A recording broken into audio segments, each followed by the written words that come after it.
Other civilizations are trying to convince us that technology has a more meaningful purpose when used for the good of all. We have reached a point when we need to ask ourselves whether we want to live in a world where the use of destructive technology is dictating the development of our Earth. Man decides for himself. The alien visitors have achieved a high understanding of the forces of nature and harmonized with the many variations of the four elements, their creative energy and their higher dimensions. We are now beginning to realize that this vast knowledge of the cosmos must be the basis of our new science.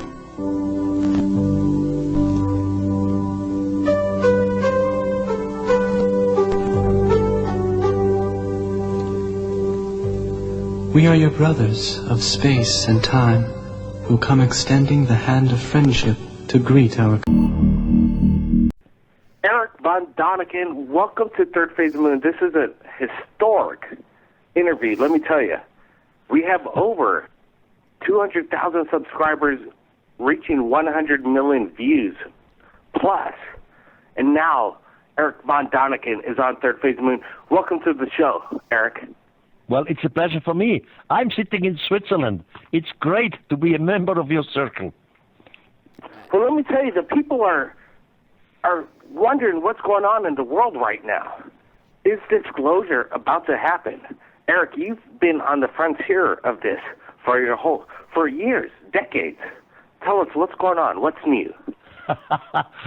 You see, some 2,500 years ago, the Greek historian Herodotus was in Egypt, and at that time he wrote that under the Great Pyramid there is a lake, and the lake with clear water, and inside the lake there is a sarcophagus. Now nobody believed the word to Herodotus. In the meantime, and that's the news, the lake has been located. I was down there. There is in fact a lake with clear water under the Great Pyramid in Egypt, and in the water is a sarcophagus. Unfortunately, the sarcophagus was empty. So some hundreds of thousands before us, some grave robbers were there. Tell me about the sarcophagus. Is the Egyptian government about to do disclosure? What's going on over there with the elections and everything else? Are they going to put out that the Egyptians have been close encounters with aliens for many years, Eric? Of course, yes. But you see, at the moment, the so-called Department of Antiquity has no chief. Nobody has been selected as the new professor, the head of it. Before, it was Professor Dr. Sai Havas, but he's not there anymore. So, concerning the public work, the government of Egypt says nothing. Nothing goes to the public. So I was in the lake under the pyramid. I know the lake does exist. I know, by the way, that in the meantime we have located by electronic meanings about 1 kilometer of shafts and little rooms, etc. But the government of Egypt don't go to public. There is no public messages. What do you Dr. think? J, he's with us right now at Third Phase Moon. We really want to thank him for setting this exclusive interview with Eric. Dr. J, any questions for Eric? Oh, absolutely. Right? First of all, I'd like to go back to the beginning, but speaking of the pyramids real quick, what do you think they were made for? Are they, some people say that they were an energy source, other people say there's something else. What do you think they were made for? The thing becomes complicated, and we are on a telephone interview, so I have to try to make it shortly. According to official archaeology, the Great Pyramid was constructed by the pharaoh of Cheops about 2500 BC. But there are old Egyptian writers and historians who say something completely different. For example, the writer Ibrahim Abdul al-Makrizi, he lived 1,400 years ago. He wrote clearly, and he knew all the old documents, that the Great Pyramid was constructed before the Great Flood by a ruler with the name of Saurit. And then he says, Saurit is the same person which the Hebrew call Enoch. Now, Enoch is a fascinating figure for me. He was the seventh patriarch before the Great Flood. And Enoch had contact with extraterrestrials, and finally he disappeared in a fiery chariot from our planet. So these antique Egyptian historians, and there is more than one, they say the Great Pyramid was not made by Cheops, but was made before the Great Flood. By the way, all the other historians, if you read Platon or Strabon or Plutarch or Diodor from Sicily, they all say that the old Egyptians did not know who was the constructor of the pyramid, because it was made before the Great Flood.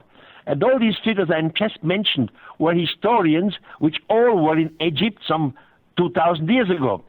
So the puzzle becomes more complicated than we believe. Eric, let me ask you this question. We at Third Phase of the Moon just recently, via Jimmy Church and some people that did some research via Google Earth, found a massive of what looks to be an alien base of some sort, massive in structure, 1.5 million, 1.5 miles wide, 2 miles wide. Do you think, and this is right off the coast of Malibu, there's a lot of stuff underneath the water. Is there a lot of things that the Egyptian government's not sharing with us, like which is underground? Are there still tombs underneath the city's secrets to be found? Yes, definitely. Of course. I know some Egyptologists, people who live in Egypt, who are archaeologists, good friends of me, and they say, in reality, we only know about 40% about the ancient Egyptian history. 60% are still under the earth. And you know, in Saqqara, there is the step pyramid. But in the desert under Saqqara, there are kilometers and kilometers of tunnels. And right and left to the tunnels are large niches. I have to apologize for my English, my German, my mother language is German. So there are niches right and left from the tunnels. And in these niches, gigantic sarcophaguses. And really, they are tunnels of kilometers. Open to the public are about 500 meters. So the rest is still a secret. You know, Mr. von Däniken, I'd like to go to the beginning. I realized you grew up as a Catholic, and there was a point in your life when you realized that the God that you were taught to believe in, why was he participating in things such as destroying a wall? Can you tell us the turning point in your life where you... Of course. Yes. I was, for 6 years in Switzerland in a Catholic boarding school led by Jesuits. And of course, as a boy, I was a deep, deep believer in God. By the way, I'm still a believer in God. I'm still one of these figures who pray. But God, in my youth, had to have some minimum qualities. For example, God is out of time. God does not have to make an experience, and then he has to wait what the result will be. Being out of time means he knows the result before. Or God would never need a vehicle in which to move around from point A to point B, because God is almighty, etc. So these were qualities of God. And then in my school we had to make translations of parts of the Bible from Greek to Latin and from Latin to German. And I realized that in the Bible at least, God uses a chariot, for example, described in the prophet Ezekiel. And Ezekiel even describes detail, like the wings, like the noise, like the feet, like the wheels, etc. Or Moses describes different time when God descends on the holy mountain. It was with smoke, fire, trembling, loud noise, and all these things. So I simply had doubts in my own education. I had doubts in my own religion, and I wanted to find out if other communities in antiquity have similar story. So that was the starting point for me. That's now over 60 years ago, because in the meantime, I'm nearly 80. Well, Eric, you've been on national media speaking about this for decades now. What has the major media thought of your story? Are they shutting this down? Is it tongue-in-cheek? Or is the word getting out? Third Phase Moon, the people are listening. People want to listen to what you think. Is the major media picking up? Is there going to be disclosure? Well, you see, in the beginning, and at least for the last 25 years, I was more or less always crashed down. And they were always some debunkers, mostly from the religious side, who said, this is all rubbish, that's all nonsense. We were never visited by extraterrestrials because the distances from star to star are too big. Nobody can reach these distances, and there is no speed of light, and all these natural obstacles. So I was mostly disproven. But in the last 10 years, I am very, very happy the situation has changed. As you know, in the United States, you have this History Channel, and History Channel, since 3 years, they have a series called Ancient Aliens, and it's very, very successful. Or in Switzerland, for example, our biggest newspaper, it has the name Blick, and since 3 years, I am writing every week a column in this biggest Swiss newspaper, something which would have been incredible, impossible some 25 years ago.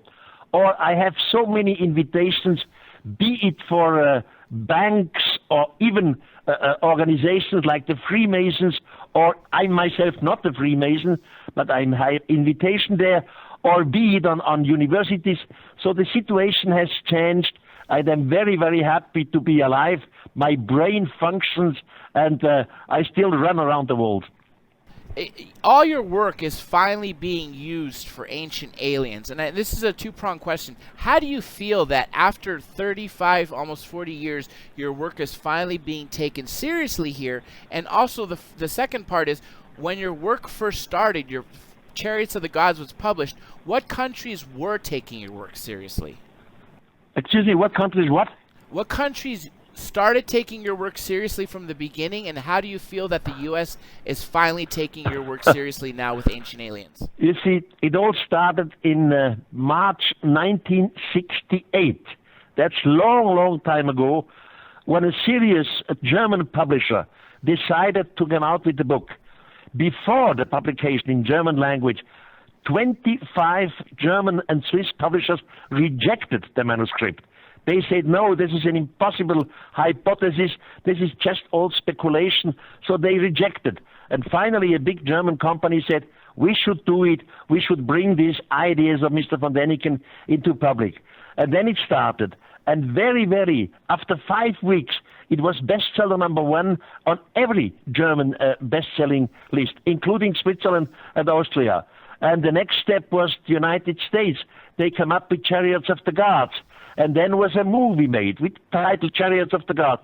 And it went on and on.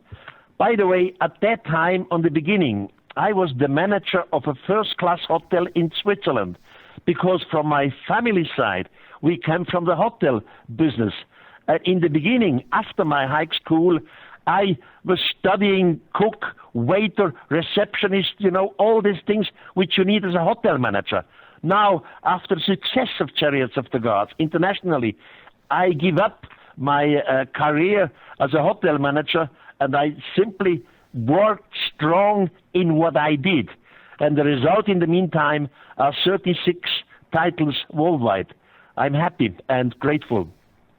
Well, Eric, your work has been extraordinary over the decades again. We at Third Phase of the Moon have been working on a movie ourselves right now about the alien abduction phenomenon. We're basing it on true stories of what's going on around this planet right now from people like you. You've had contact with. They're telling you the stories. The scripture, the evidence is there. It's been there for years. And we're doing that right here at Third Phase of the Moon. The world is listening. We have actually a correspondent of Third Phase of the Moon from London, and he has a question for you. Go ahead, Johnny Webb. Welcome to Third Phase. Johnny, you there? You're on mute. Yeah, hi, Hello. Mr. von Däniken. Good afternoon to you. Yes, I'm listening. I have difficulties to hear you. Yeah, I'm sorry about that. It's the connection here, but I hope you can hear me now. Now it's okay.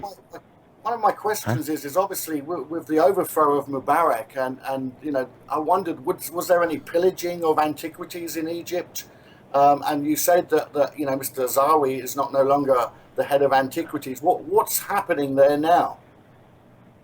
I don't know.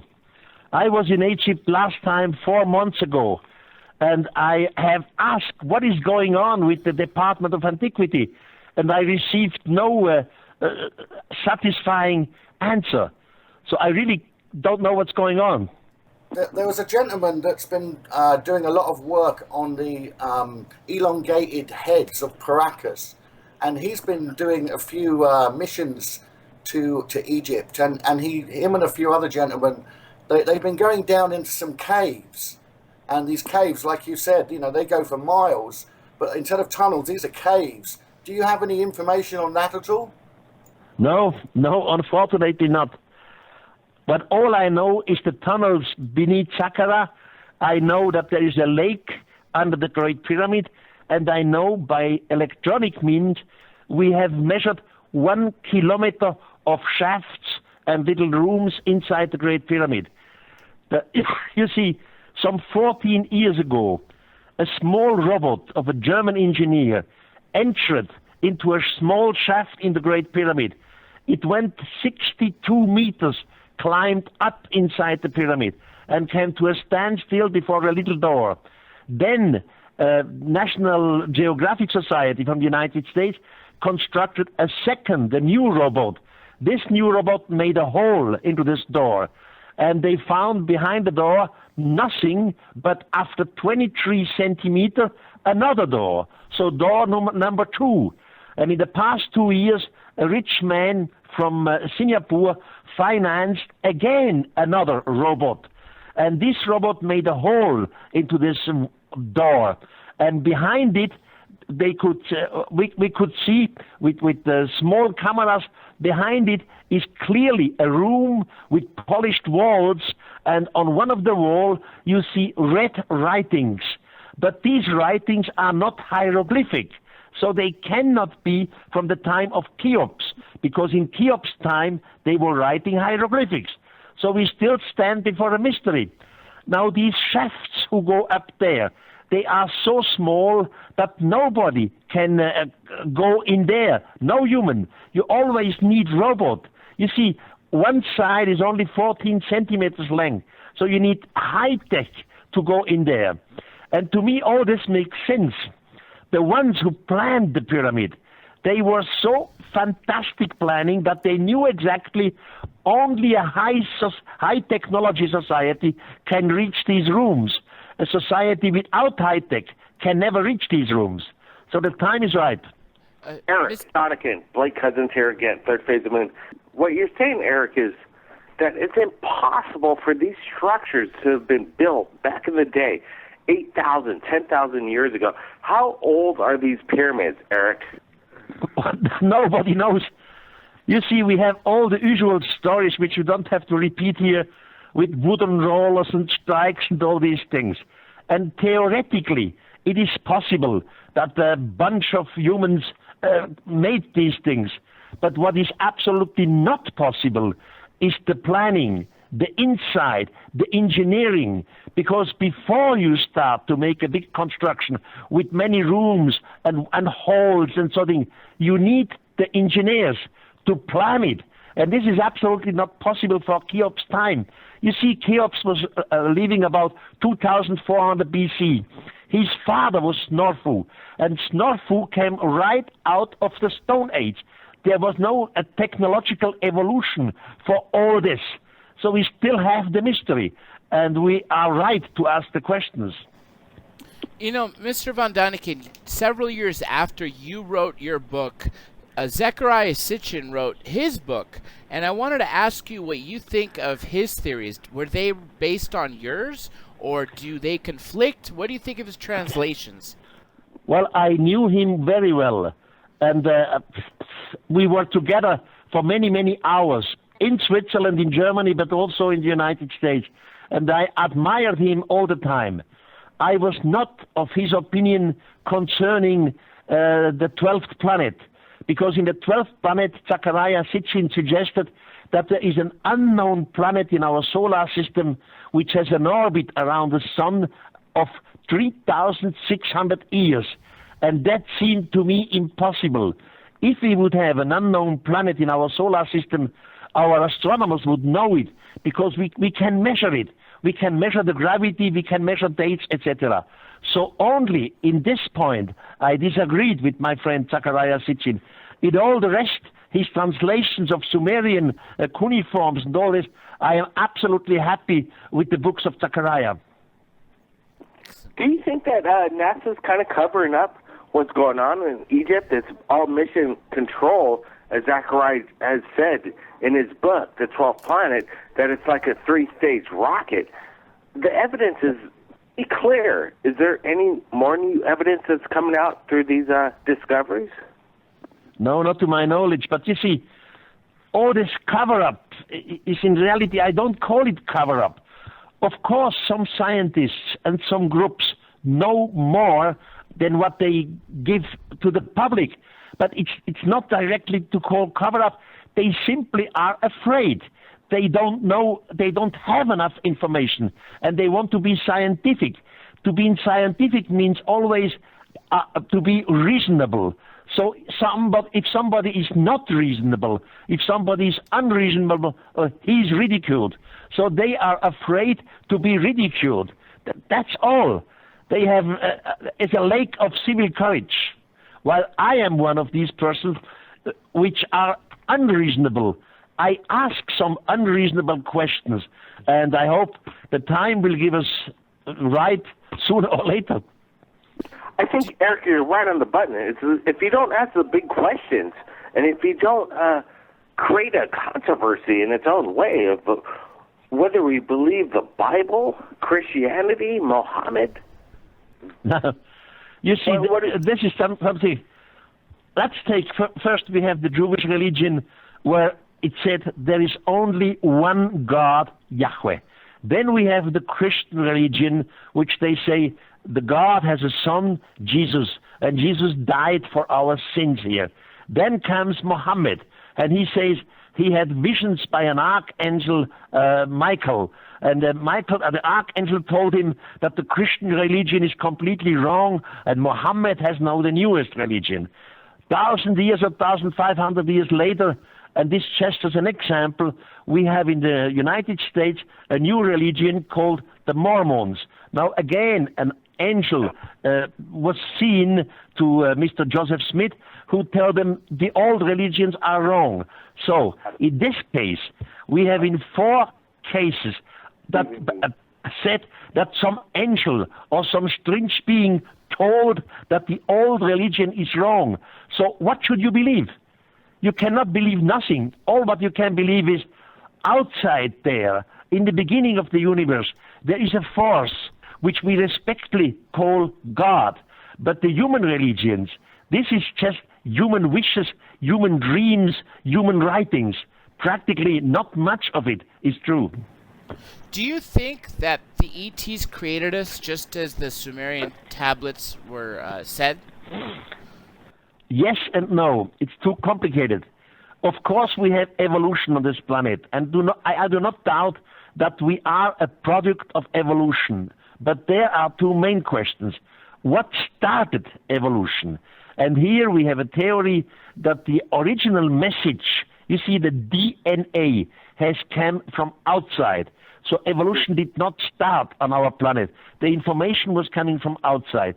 So we grow up in an evolutionary way, and then some thousands and thousands of years ago, an extraterrestrial spaceship arrived here. As expected, they found life on this planet. And as expected, there was one form of life which was the most advanced one. For example, Cro-Magnon man. Now they took one exemplary, and from this one exemplary, simply one cell. They changed this cell. You know, all what you have to change is the basic. There are always 4 bases in the DNA. Every genetic knows, and every genetic would be able to do it. So they changed the cell. They put the cell back into a liquid of nutrition. Later, it was put into the womb of a female of the same species. Now this female gives birth to a child. And the child has, of course, the evolution.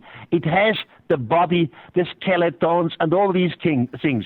But because of the artificial mutation, the child has something in plus which the rest of the family tree, let's say the gorillas, the chimpanzees, etc., does not have. Now you have a new branch. Soon as you will, if you wish to continue a new branch, you need at least two of them, one male and the other female. And then you land in the legend of God created Adam and Eve. So we are product of evolution, but not only. In the course of evolution, there were artificial mutations. Eric, let me get this straight right here at Third Phase of the Moon, because people want to know the exact point of Homo sapiens, people, humans like we exist right now. I think right now, in my opinion, that we're still continuing in this life and evolution, as you say. But when was the intervention? When was the genetic engineering taking a rib from man to make woman? I don't know. And that's a question which the genetics should solve. I really don't know. Because of my researches in ancient religions and the ancient mythologies, I know that the gods created humans according to their own image.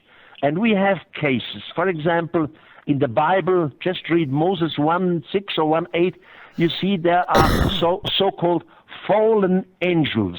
The fallen angels came down to heaven and they had sex with humans.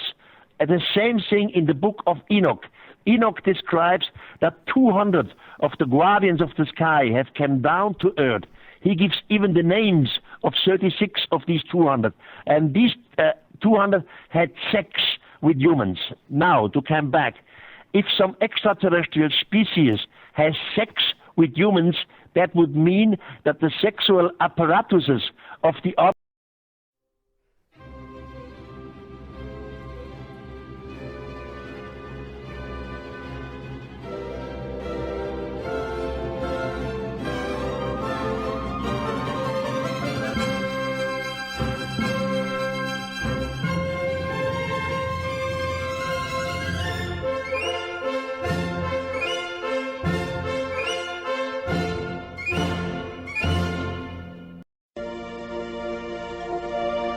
Other civilizations are trying to convince us that technology has a more meaningful purpose when used for the good of all.